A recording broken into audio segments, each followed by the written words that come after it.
Hola Lina, ¿qué hay de tu vida? Súper bien, aplicando para un trabajo en una multinacional. No, yo ni siquiera he podido estudiar. No te preocupes, yo estudié en la Corporación Universitaria Republicana. Facilidades de pago que ni te imaginas. Llama al 286-2384. Recuerda, 286-2384. Las inscripciones están abiertas. Esta es tu oportunidad.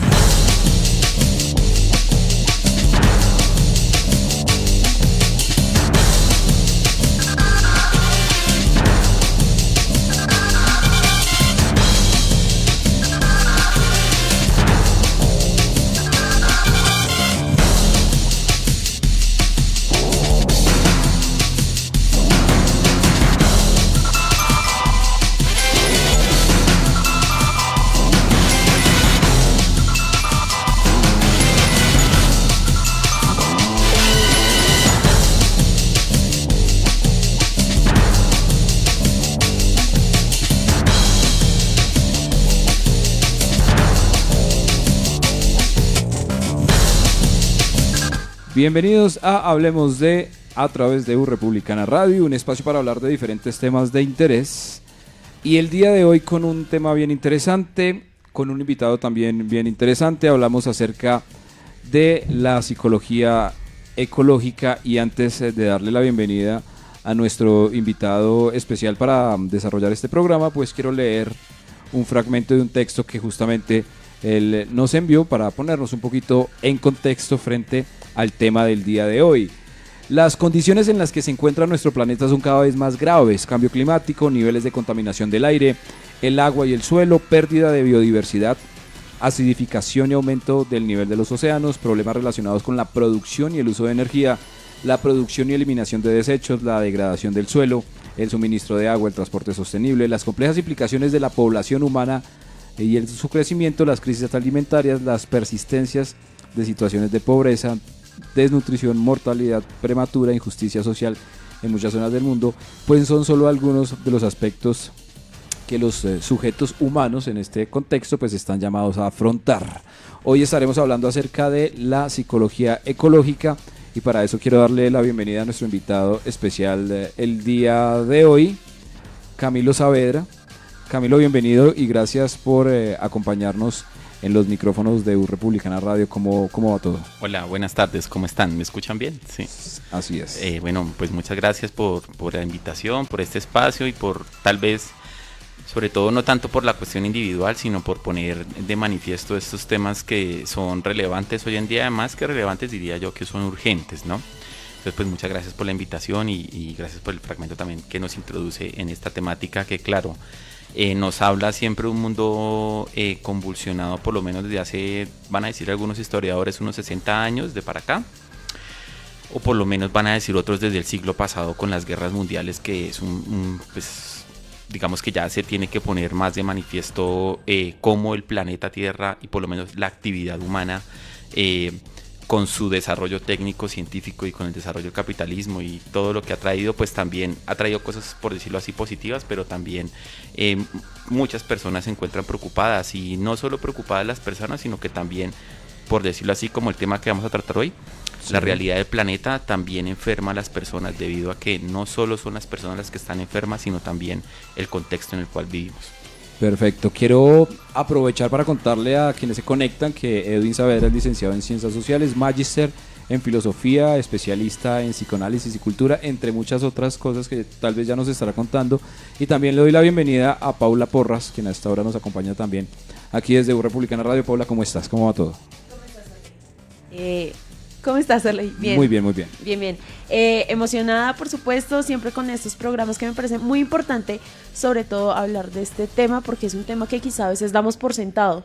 Muchas veces damos por sentado que el planeta está pasando por algo, que están sucediendo cosas, a nivel social pasan cosas, a nivel ambiental también, pero ya como que lo damos por sentado. Lo normalizamos, ahí, es un tema normalizamos que, que se hable de cambio climático, normalizamos hablar del fenómeno del niño, yo siento que a veces lo sentimos como algo muy lejano a nosotros, de pronto por la sociedad en que vivimos, quizá no sentimos mucho el tema, por ejemplo, de industrias grandes, pero sin embargo nos vemos afectados, por supuesto, a pesar, digamos, de que Colombia es un país tan diverso, en muchos sentidos, sí, igual se ve bastante afectado. Entonces es un tema que sí es muy importante hablar, no solo acá, sino hacerlo parte de nuestras conversaciones del común. Exactamente.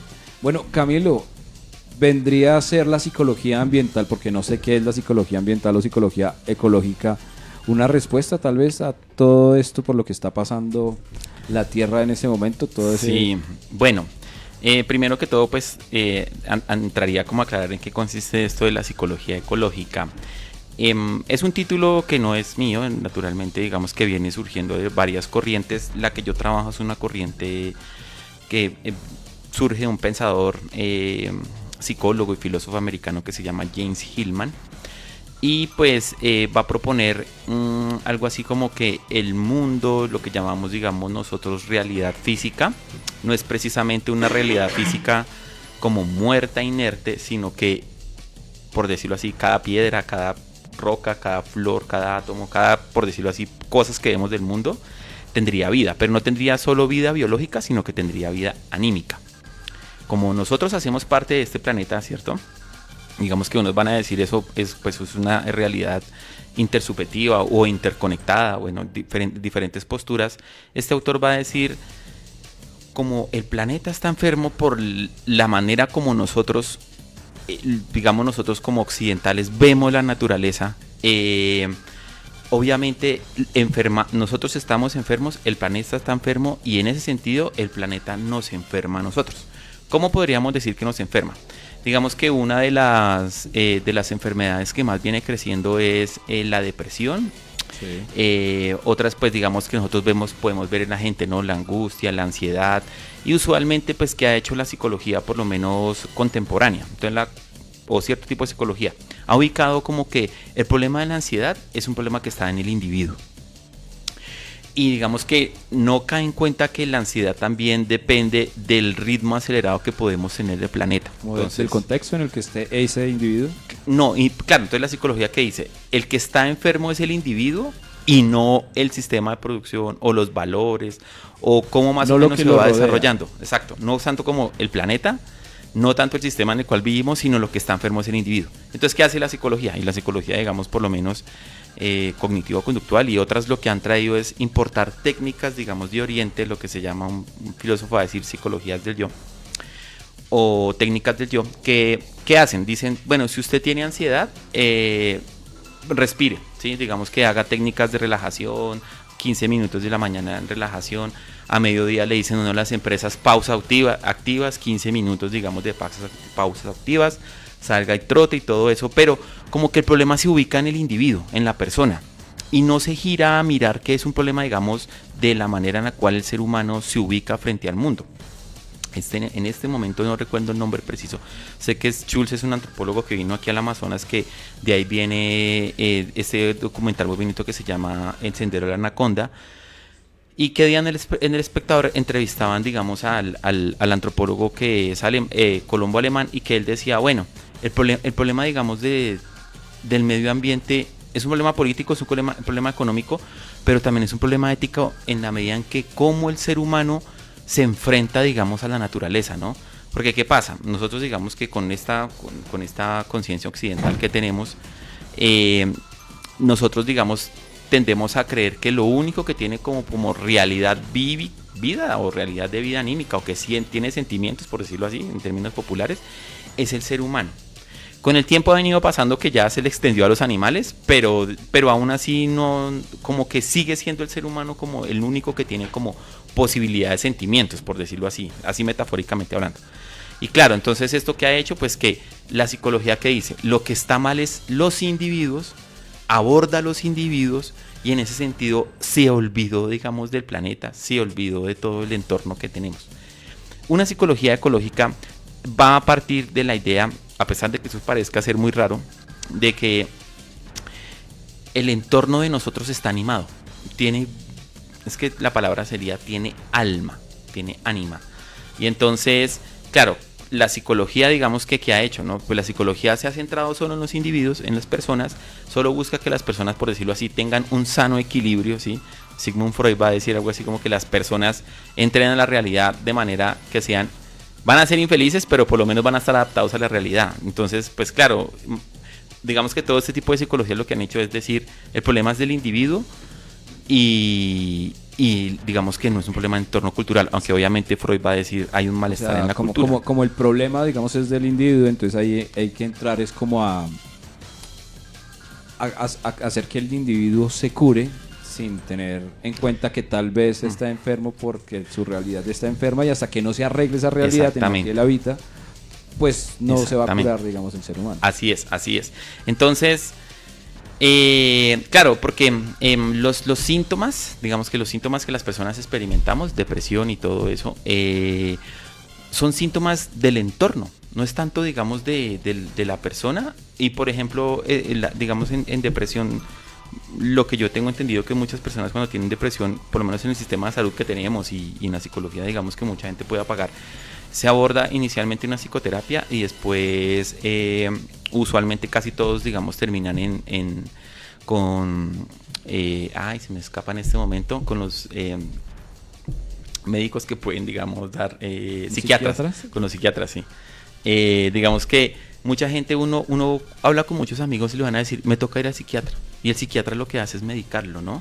Y entonces por un lado está la hipótesis de que la depresión es un desbalance químico, y entonces se trabajan las personas como si el cerebro fuera, digamos, el que estuviera teniendo una depresión, y se le dan, digamos, pastillas para este tipo de desbalance, para que la persona se pueda como ajustar a la realidad, ¿sí? Eso sin hacer una crítica a todo el sistema farmacéutico que hay detrás, ¿no? A todo el negocio. Pero digamos que la persona dice, yo quiero es que me curen. Yo quiero es que a mí me curen, ¿sí? Y que si toca consumir pastillas, lo que sea, pero tal vez por medio de estos síntomas, la realidad del mundo nos está llamando a nosotros. La depresión, como dice Gilman, bien bonito, ¿no? La depresión no solo es depresión de las personas, se habla de una depresión económica. Y no solo podría hablar uno de depresión económica. Algunos, los que están muy cercanos a esta visión, también son artistas, ¿no? Poetas, artistas que van a decir, mire, yo también veo cómo el mundo de una u otra manera expresa su sufrimiento, expresa su dolor. Entonces, claro, un mundo que se está doliendo necesariamente le va a tener que doler a los individuos. Solo que después de, digamos, de 600 años de que se ubicó solo que tenía únicamente realidad los individuos, pues eso ha venido progresando, al punto en el cual decimos, cúrese usted, pero no importa lo que pase a su alrededor. Entonces, muy una cultura individualista, ¿no? Que claro, se ve. Claro. Sí. Se ve constantemente. Yo quiero interrumpirlo un momentico, Camilo, para hablar de algo llamado, que yo escuché en algún momento, de la mente orientada a la crisis. Y es un fenómeno que se da a partir de ver solo como lo negativo que está ocurriendo en el mundo, ¿no?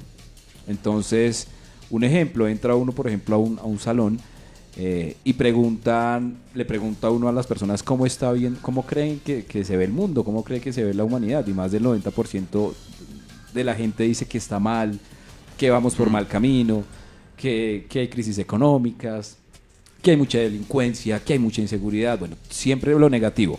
Y cuando uno les cambia, digamos, el discurso y les pregunta, bueno, y de los que estamos acá, ¿quiénes son buenas personas? ¿Quiénes son buenos seres humanos? ¿Quiénes están dándola toda para que las cosas cambien? Más del 90% levantan la mano. Sí. Entonces ahí es donde surge esa teoría de la mente orientada a la crisis, y es donde, por ejemplo, los medios de comunicación informan muchas cosas negativas que terminan por generar esa percepción de que todo está mal en los seres humanos que consumen ese contenido. ¿Es cierto eso? ¿Tiene algo que ver con lo que usted menciona? Pues a mí me parece que más bien esa mente en crisis, o sea... pues, mente orientada a la crisis. Pues yo diría que más bien, por lo menos desde este psicólogo que yo trabajo, eso tiene como fines como reprimir. O sea, la gente, digamos, como que se va contando una historia de que es bueno, que las cosas van bien y todo eso, mientras que todo alrededor está mal. Y entonces, lo que, más o menos en palabras de este psicólogo, ese tipo de cosas lo que hacen es anestesiar a la persona. Porque no digamos que le quita sensibilidad. Este psicólogo apunta mucho a que más que resolver el problema, por decirlo así, de manera intelectual, que es necesario, apunta a que nosotros hemos perdido sensibilidad y conexión natural, ¿sí? Le voy a decir como algo así, como una especie le va a decir algo así como una especie de conexión instintual natural que tenemos nosotros, los humanos. ¿Sí? Como ese tejido social, ¿no? Que se Sí. necesita para crecer, para evolucionar tal vez, para... Pues este psicólogo diría que es algo así como que nosotros, el ser humano, ha perdido sensibilidad de su entorno. Se ha ubicado tanto en sí, que, por ejemplo, lo que tú acabas de decir, sí, como que una terapia orientada digamos, a las crisis. Pero él va a decir, uno podría tomar con palabras de él que ese tipo de terapia lo que buscan es que las personas estén cada vez más anestesiadas. Lo que propone él es que, o uno podría decir, no es que huya del problema, ni que trate, o sea, obviamente hay que tratar de resolverlo, pero también como que el mundo está hablando por medio de ese dolor y ese sufrimiento. Y entonces, en ese sentido, lo que él va a proponer es que una se hace dolor y ese sufrimiento. Yo suelo contar este caso que yo creo que refleja bien lo que él quería decir. Hay una película que se llama La sal de la tierra, de un famoso fotógrafo, Joao da Silva. Es una serie, pues como una película que cuenta la historia de este fotógrafo. ¿Qué pasa con él? Digamos que él es fotógrafo inicialmente natural, después le toca ir, digamos, a fotografías de guerra. Él va y cubre, digamos, lo que ocurre en Ruanda.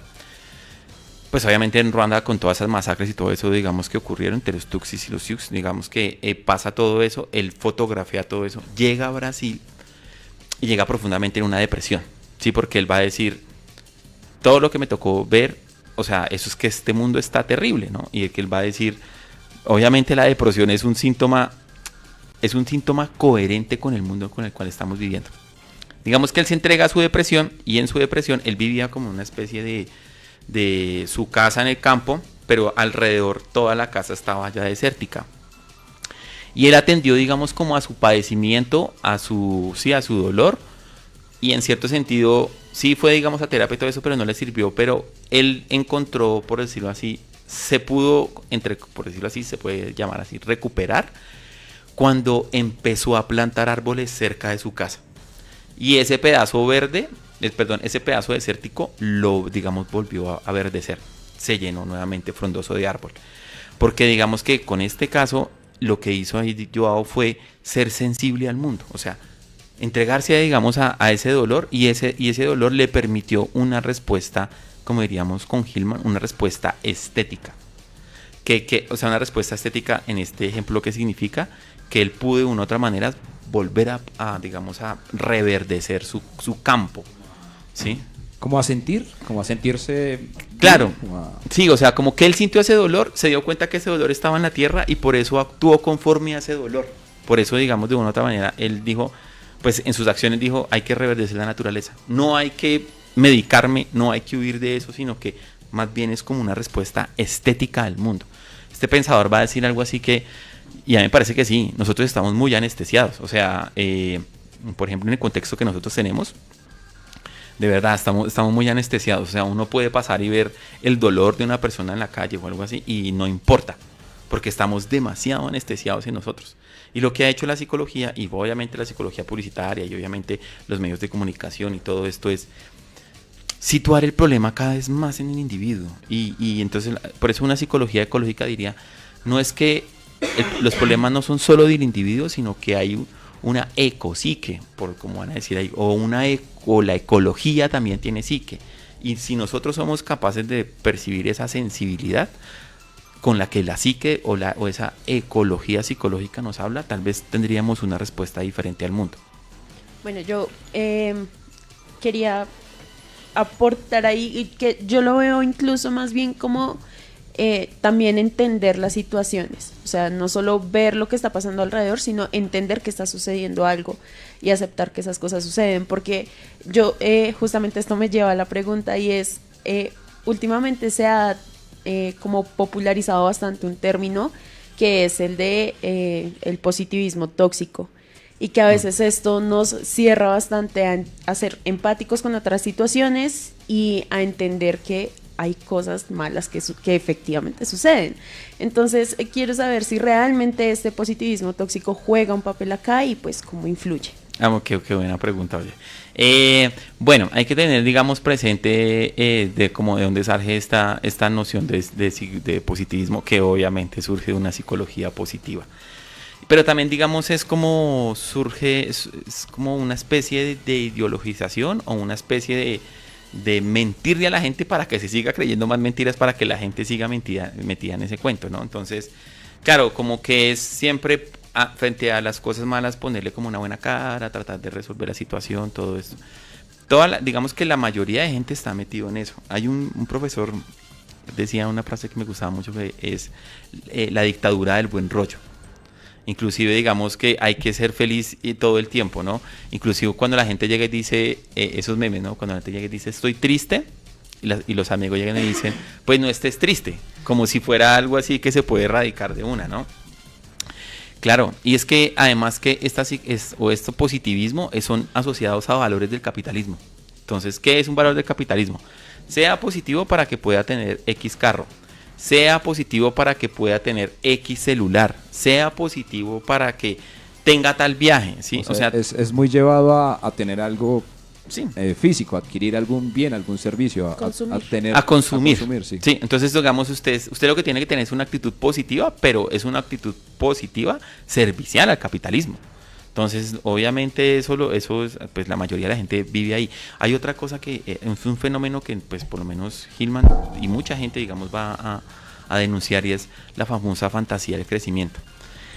En este pensador, la palabra fantasía es como una realidad psíquica que nos mueve. Por ejemplo, el ejemplo que tú decías de actitud positiva. Si la persona, digamos que no tiene una perspectiva crítica y asume que debe tener una visión positiva de la vida, digamos como que está metida en esas imágenes que se le expresan en su interior, eso es como una fantasía, y la persona dice, mi vida debe ser positiva siempre. Yo me imagino que todo el mundo, ustedes conocerán, y nuestros escuchas conocerán, alguien que todo el tiempo es así, hay que tener cara positiva, que no sé qué, la persona está metida en ese cuento. Así como pasa con esa cuestión, con una actitud positiva, a su vez también pasa con la fantasía del crecimiento. La gente dice todo el tiempo, hay que crecer, lo importante es crecer. Y como que hablaba con alguien, ella me decía, es que hay que crecer. Y yo le decía, pero crecer en un mundo que decrece, qué absurdo es eso, ¿no? Entonces, claro, más que una contradicción es un absurdo, porque todo va decreciendo, pero la gente cree que crece. Entonces, como que todo eso, digamos, lo que hace es cerrar más y más y más y las personas. Ahora, la gente que crece es gente que digamos que está asociada muy cercana, digamos, a, pues no sé, a la escala social del capitalismo, porque un campesino no está pensando en crecer. O sea, uno va ahí a hablar con escasamente en sobrevivir. No, pues eso no es así. O sea, un campesino no está, otra persona, digamos, de otra cultura no está pensando en crecer. O sea, eso es muy de nosotros. O sea, esas son las fantasías que nos ha contado el capitalismo, que son refuncionales, sirven para el sistema, pero obviamente lo que ha hecho eso es que la gente se centre más y más y más y más, ¿sí?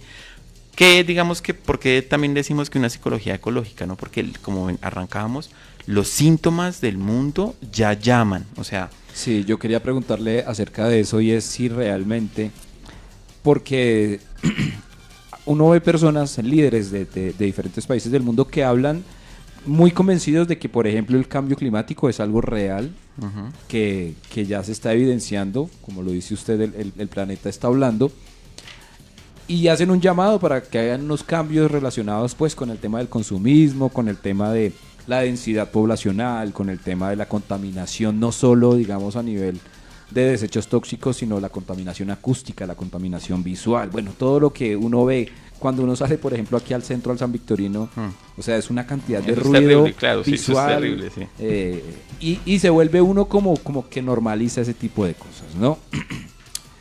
Ahora bien, estos mandatarios de diferentes países del mundo pues hacen sus discursos, pero muchos otros se burlan del discurso o dicen que no, que ese tal cambio climático no existe.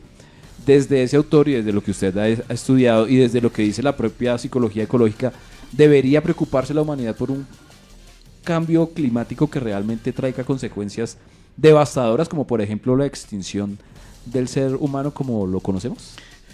Lo que pasa es que, bueno, primero, digamos que él diría algo así, o una crítica que pues, no sé si él diría, pero más que están también, digamos, atravesada por la lectura de ese autor es que como que todo está tan centrado en el ser humano que importa es que sobreviva el ser humano y no tanto el planeta. Ok. Sí, entonces es como que porque él va a decir, claro, sí, giremos más bien a un entorno que es, digamos, si uno se pone con las teorías científicas, pues va a decir, el planeta es más viejo que los seres humanos. Sí, incluso muchos ¿sí? dicen, no, el ser humano es una plaga y Sí, mejor entonces, que se extinga, ¿no? claro. Para darle paso a algo Claro, mejor.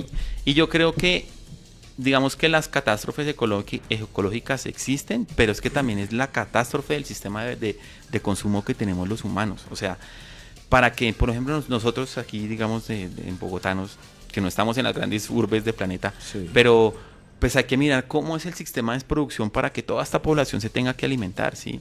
Digamos, uno ve documentales de cómo es que es el sistema, digamos, para que los pollitos crezcan rápido, cómo es el Sí, sí, sistema, sí. digamos, para que las manzanas, todo está envenenado, ¿sí? Ya todo tiene, digamos... Muchos químicos. Claro, entonces, o sea, más o menos él estaría, se me perdió la cita, pero él dice algo así como que es que hace tanto tiempo la realidad no llamaba tanto la atención que ahora nos llama diciéndole está envenenado tal cosa. No se puede hacer tal cosa porque está envenenado. O sea, como que el mundo, imaginativamente el mundo le está diciendo, mire, yo aquí estoy vivo. No, o sea, no me tome como por muerto. Yo aquí le estoy hablando, ¿sí? El asunto es que, claro, nos centramos solo en nosotros. Y pues, o sea, se llama el informe Brundtland, que es en 1968, el primer informe, 1968. Claro, Se ya- hizo el ya primer casi 60 informe. años. Claro, se hizo el primer informe en el que dijeron, en el 60 dijeron, si no hacemos algo, eso ya es irreversible. En el 60, imagínense. Y eso ya cada vez pasa que no. Creo que todavía está vivo este famoso científico que postuló la teoría Gaia, que decía que más o menos puede tener algo de esto. Y él decía, mire, así como está la humanidad, eso ya no hay vuelta atrás. No, según él no. ¿Y qué pasa? Se pueden reunir, ese también es un problema muy grave, porque ya es un problema que no es humano, superó lo humano. ¿Por qué? Se puede reunir Putin, se puede Todas las reunir potencias. Biden, se pueden reunir todos los grandes líderes y eso ya no lo para nadie.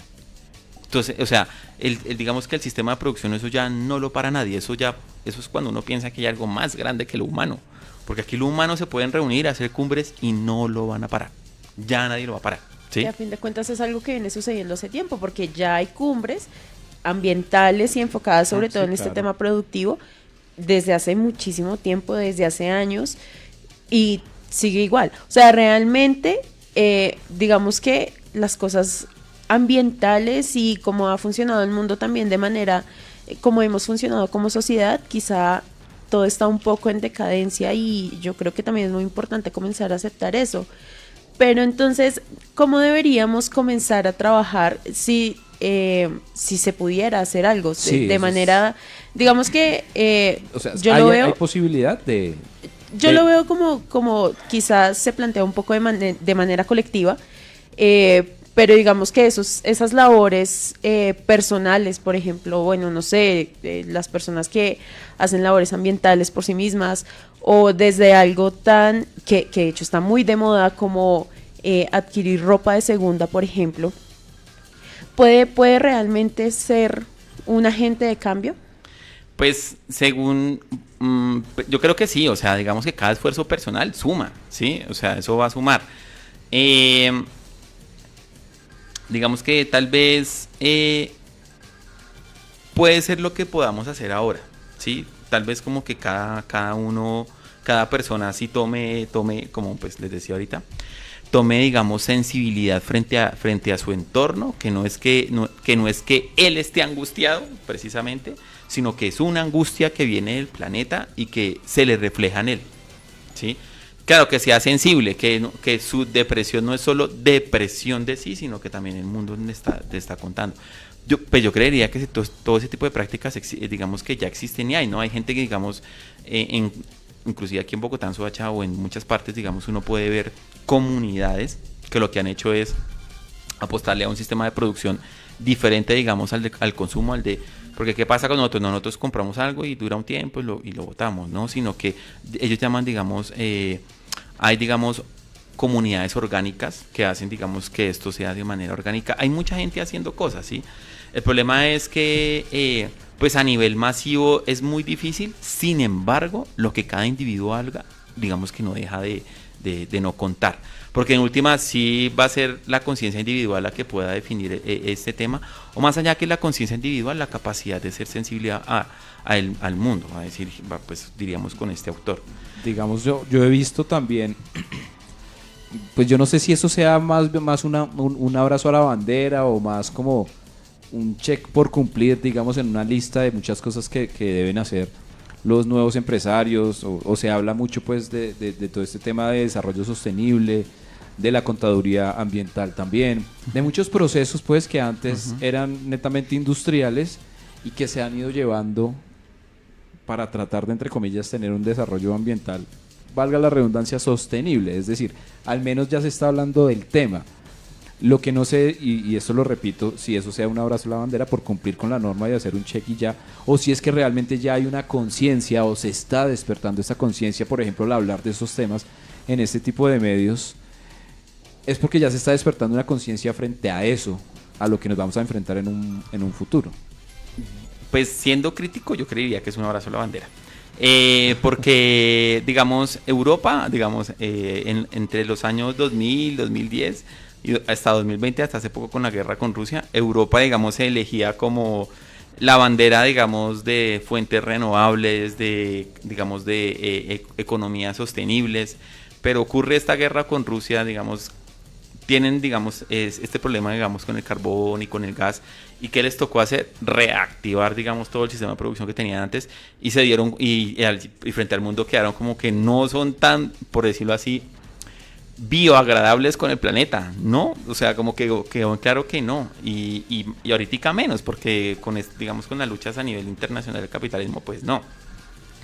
A mí me parece que es digamos que es un abrazo, digamos que saluda a la bandera, como tú dijiste, pero sin embargo hay gobiernos que buscan implementar eso, ¿no? Digamos, por ejemplo, una apuesta de este gobierno, sí, pues no es por defender nada por el estilo, no es que sea petrista, pero por lo menos uno puede ver que una apuesta en este gobierno sí ha sido por lo menos no podría decir que sostenible, pero por lo menos, sino una apuesta, digamos, por una inversión minera, y eso no. Digamos que este gobierno ha dicho, sí, el Producto Interno Bruto que crezca más bien como por una reforma agrícola que no ha podido tramitar, pero sí dice, nosotros no le vamos a poner, digamos, más... El tema del fracking y todo. Sí, no vamos a meterle más leña al fuego y vamos, digamos, con más industria minera, no, vamos a tratar de hacer cosas. Depende, digamos, de la conciencia política de cada país, o por lo menos si hay sí de cómo los estados puedan legislarse. Creo que en este momento la gran disputa territorial y a su vez global sí es el Amazonas. Porque el pulmón del mundo, dice. Claro, porque el Amazonas, digamos, con estos países que están ahí, Brasil, Venezuela, Colombia, Perú, Ecuador, sí, todos ellos, la idea es que sí hicieran bloque, por lo menos bloque político a nivel internacional, y que les dijeran, digamos, a las grandes potencias que ya están metidas ahí y fuera de los grupos al margen de la ley y todo eso, pues tener una política clara y decir, mire, nosotros como estados nacionales nos reunimos y decimos, tenemos una política de no intervención extranjera en la zona y de cuidado del Amazonas. Porque, digamos, a nivel geopolítico internacional, por lo menos a nivel ambiental, ese es un punto de política clave y álgido, ¿sí? Por eso es que dicen, bueno, ojalá en Colombia y entonces en los países de la región haya, digamos, una unanimidad y se puedan, digamos, levantar eso, ¿no? Tanto en ese sentido, Silva como Petro, sí, digamos, sí están como aliados, y van a decir, hay que proteger el Amazonas, ¿sí? Entonces, porque también es cierto, necesitamos políticas prácticas. Lo que pasa es que, pero miren, digamos que es bien interesante, porque cuando una persona tiene en cuenta, por un lado, por la sensibilidad, y por otro lado, digamos, como pues de la perspectiva crítica, pues va a decir, tenemos que hacer algo como por este planeta, ¿no? Quería citar esto. Dice, en el siglo XIX era el individuo el que acudía a la terapia. En el siglo XX, en cambio, el paciente que sufre el derrumbamiento es el propio mundo. Los nuevos síntomas son la fragmentación, la especialización, la maestría, la depresión, la inflación, la pérdida de energía, las jergas y la violencia. Nuestros edificios están anoréxicos, nuestras empresas paranoicas. Y esto es cierto, nuestra tecnología neurótica. obviamente nuestra tecnología con lo que está pasando con la IA y esto, La inteligencia está más artificial, sí. neurótica, o sea, cada vez más y más. Y es un problema también que si la postura tecnocientífica es la que ha venido, digamos, por decirlo así, arruinando el planeta, no puede ser necesariamente la ciencia la que tenga más voz, ¿sí? Es que eso es porque dicen, claro, algún día la ciencia encontrará, qué sé yo, tal cosa, algún día la ciencia podrá revivir genéticamente las especies que se han venido destruyendo. Eso es enfermizo, es como neurótico, como que seguir en la enfermedad, es como cuando uno le dice, cuando uno está con la persona que uno escucha en la calle, en las redes sociales, ¿no? Estoy con una persona que me violenta todo el tiempo, pero sigo con ella.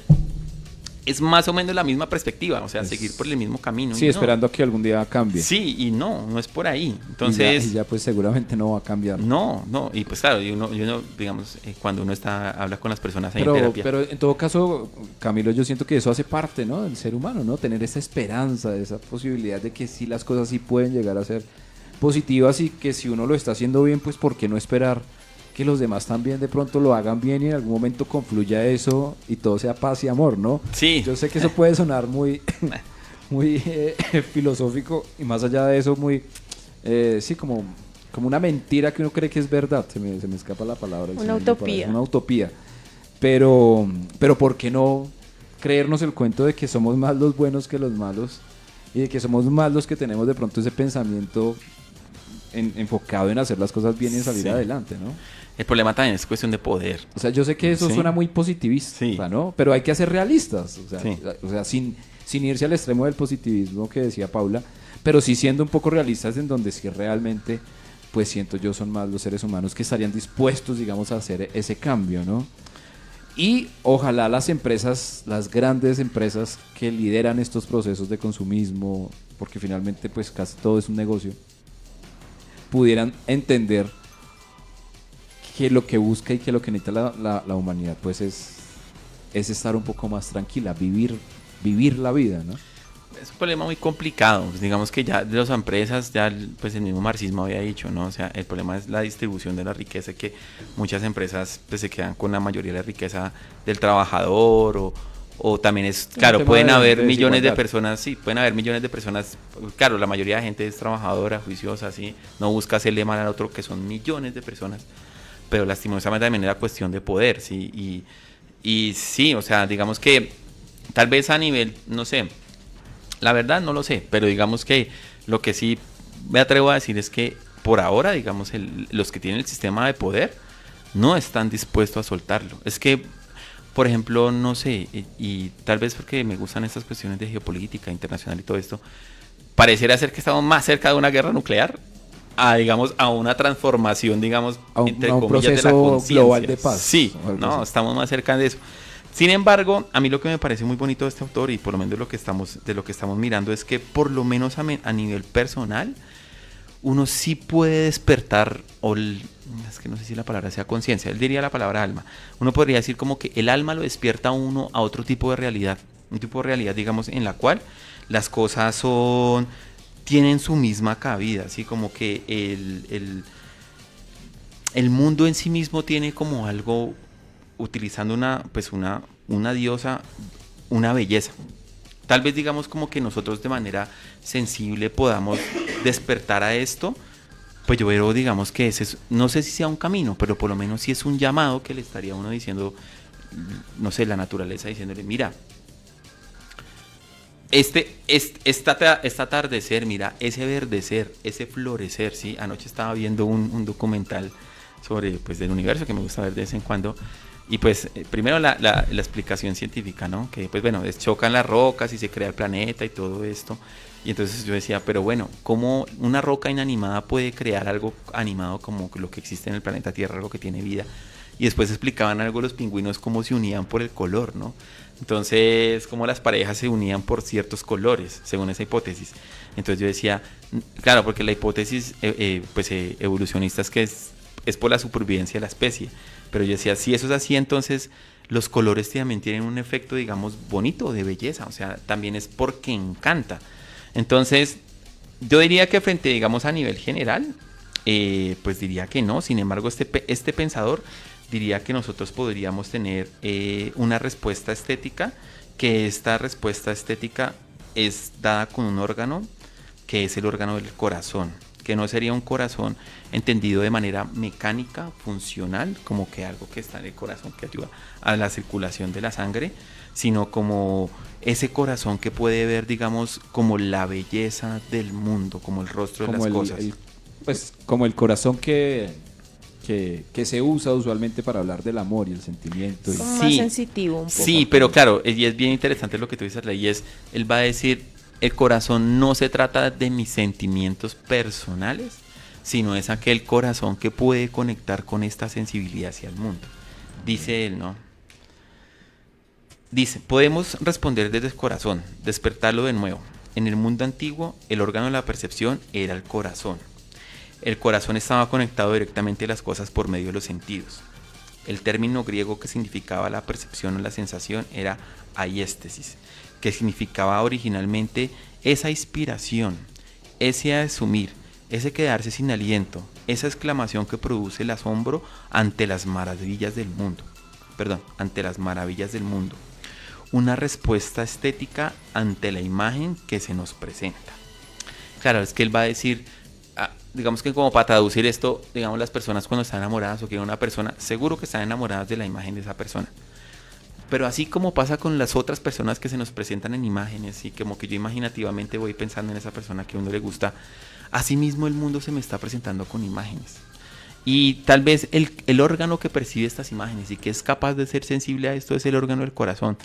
Claro, él dice el término griego, ¿no? Pues se dice que una de las culturas que más desarrolló su estética, digamos, escultural, en arquitectónica, pues fue el mundo griego, porque de una u otra manera estaba muy conectado como con esta perspectiva de un mundo, digamos, que se presenta, es eso, es un mundo que se presenta al corazón, que tal vez nosotros, por lo que tú decías, por un positivismo, por estar pensando en ciertas cosas, hemos perdido de vista. Yo creo que como dice el autor, hemos perdido de vista.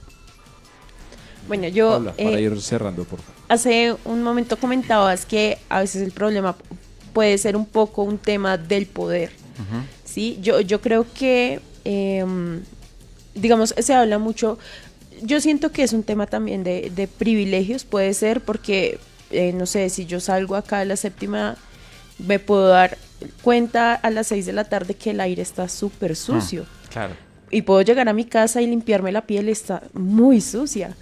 Pero si, no sé, si de pronto alguien con muchos millones que vive cómodamente, que incluso se puede decir que el aire que rodea a esa persona puede estar mucho más limpio, entonces yo creo que sí, evidentemente hay un tema de privilegios, hay un tema de poder que juega aquí y es bastante importante. Podríamos ahondar un poco más en eso, es que siento que estuvo como muy encima, claro. Pero sí es muy importante porque evidentemente el tema de poder altera bastante la realidad de una persona, porque siento que son mundos diferentes a pesar de ser una misma sociedad.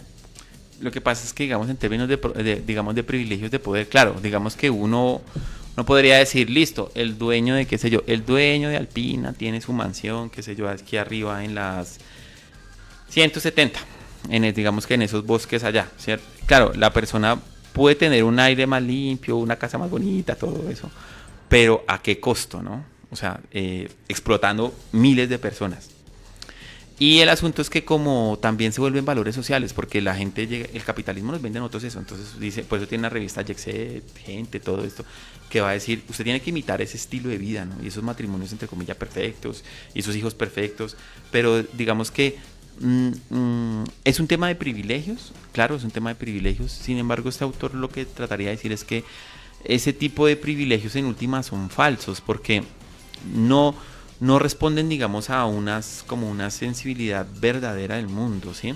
No sé si existe algo así como algo verdadero, pero digamos que uniendo esto de la belleza, Platón decía, no puede haber algo bello si no es justo y no puede haber algo justo si no es bello. Y entonces es un tema de privilegios y de poder. Que viene a ser bien complicado de encontrar, ¿no? Pues, pero mira que sí, a mí me parece que es lo que más uno encuentra, porque digamos que uno puede encontrar en la calle gente que tiene un acto justo y uno dice, y uno sé por qué, o a mí me parece eso, que uno dice, esta persona es bella. Digamos, a mí me ha pasado como que yo me he encontrado celulares en la calle, voy y los entrego, algo así, y la gente me dice, oiga, como, se le vuelven a uno como que muy todo bien, gracias, ¿sí? Entonces, porque claro, la justicia y la belleza de la mano, ¿sí? Pues en esta lectura. Entonces, a eso es lo que yo creo que uno ve, por lo que tú decías que hay más gente buena, yo creería que sí. El asunto es claro, el problema es el asunto de poder, ¿sí? Que es un poder que cada vez nos tiene más dominados y que utiliza los sistemas de ideologización, los medios de comunicación, todo eso. Por eso esos espacios pues son, digamos que contra cultura, contra medios de comunicación, digamos hegemónicos, porque sí trata de presentar otra postura, ¿no? Muy bien. Bueno, pues ahí está, hablando un poquito acerca de psicología ecológica. Camilo, un par de autores que hablen de este tema, un par de libros, ¿por qué no? Para recomendarles a quienes están conectados a esta hora por si quieren profundizar en el tema. Igual, pues estuvimos con una charla bien interesante, pero no está de más un par de consejos, recomendaciones para nuestros estudiantes, para quienes nos siguen. Pues bueno, digamos que hay varios libros sobre esto. Hay uno que se llama La música de las esferas, hay otro que de este pensador hay uno que se llama El pensamiento del corazón, que son las citas que les traí hoy. Otro que se llama Pan y la pesadilla.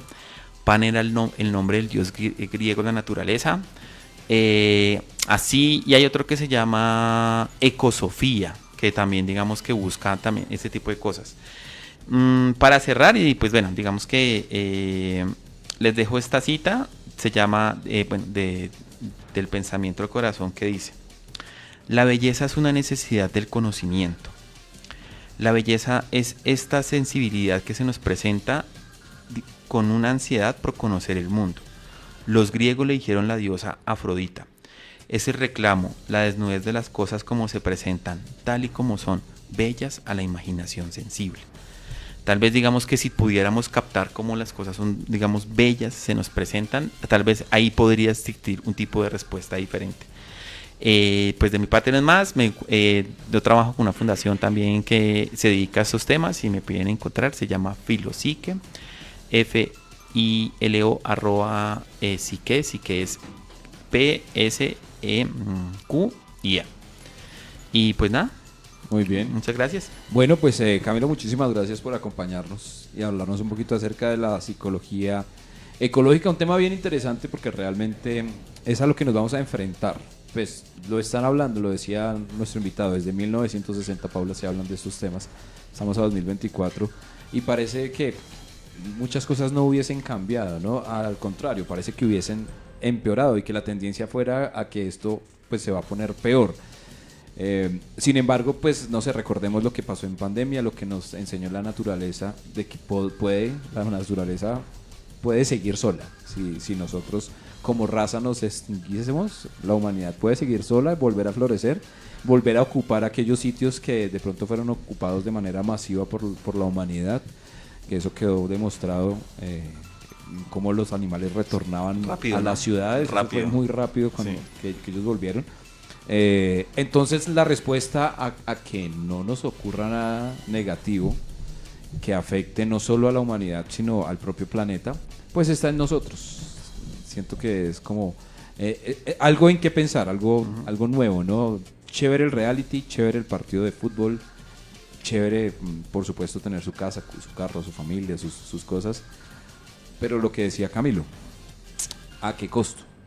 ¿Sí? Ojalá que todas las cosas que usted consiga, pues sea, que no tenga que el costo no sea que otras personas la pasen mal o que otras personas estén tristes, porque pues finalmente somos todos los mismos, ¿no? Y hay espacio aquí para todos. Ojalá reflexionemos frente a este tema tan importante como lo es la psicología ecológica. Bueno, pues muchas gracias, muy amables, hasta luego, bye. Bueno, nos encontramos en una próxima oportunidad en estos espacios de Hablemos de en Republicana Radio, hoy con un invitado especial hablando de psicología ecológica. En segundos estaremos cerrando este programa y usted podrá volver a ver la reemisión o la grabación completa allí en nuestra fanpage de Facebook. Por ahora lo invitamos a que nos siga en todas las redes sociales para que conozca más acerca de nuestros contenidos y por supuesto todo lo que la Corporación Universitaria Republicana tiene para ustedes. Recuerda que con nosotros puedes iniciar tu carrera profesional en la Corporación Universitaria.